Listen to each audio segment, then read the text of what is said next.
खरं म्हणजे काल पण गृहमंत्री अमित शाह साहेबांना मुख्यमंत्री महोदयांनी आणि मी निवेदन दिलं की आपल्याला या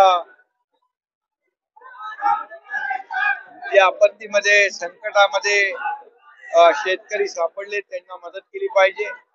आणि आज मुख्यमंत्री स्वतः देशाचे आदरणीय लोकप्रिय प्रधानमंत्री नरेंद्र मोदी साहेबांना निवेदन महाराष्ट्राच्या वतीने दिलंय की या शेतकऱ्यांच्या बळीराजाच्या पाठीशी उभं राहिलं पाहिजे।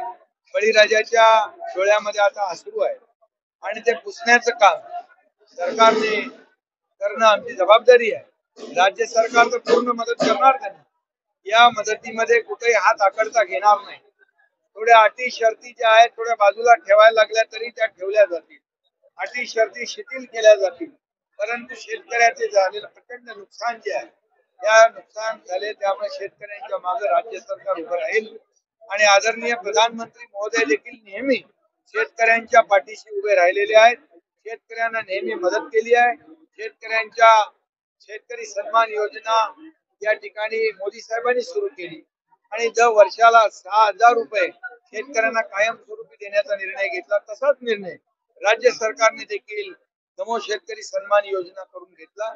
त्यामुळे नेहमी शेतकऱ्यांच्या मागे केंद्र सरकार पण उभं राहिले, प्रधानमंत्री महोदय पण उभे राहिले आणि नक्की यावेळेस देखील केंद्र सरकार देखील आणि प्रधानमंत्री मोदी साहेब उभे राहतील।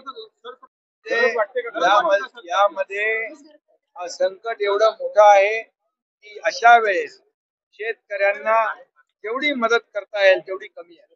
आणि म्हणून कर्जमाफीचा जो विषय आहे, कर्जमाफीचा देखील निर्णय शेतकऱ्यांसाठी घ्यावा लागेल आणि सरकार या बाबतीमध्ये फार गंभीर आहे। मुख्यमंत्री महोदय, मी स्वतः, अजितदादा, आम्ही सगळेजण बांधावर गेलो, मंत्री सगळे बांधावर गेले, आम्ही स्वतः डोळ्यांनी पाहिलंय शेतकऱ्याचं दुःख, शेतकऱ्याचं नुकसान। त्यामुळे आता अगोदर त्याला त्याच्यातून बाहेर काढणं, त्याला उभं करणं आणि त्याच्या डोळ्यातले अश्रू पुसणं ही प्राथमिकता आहे आणि म्हणून याला प्राथमिकता आम्ही देणार।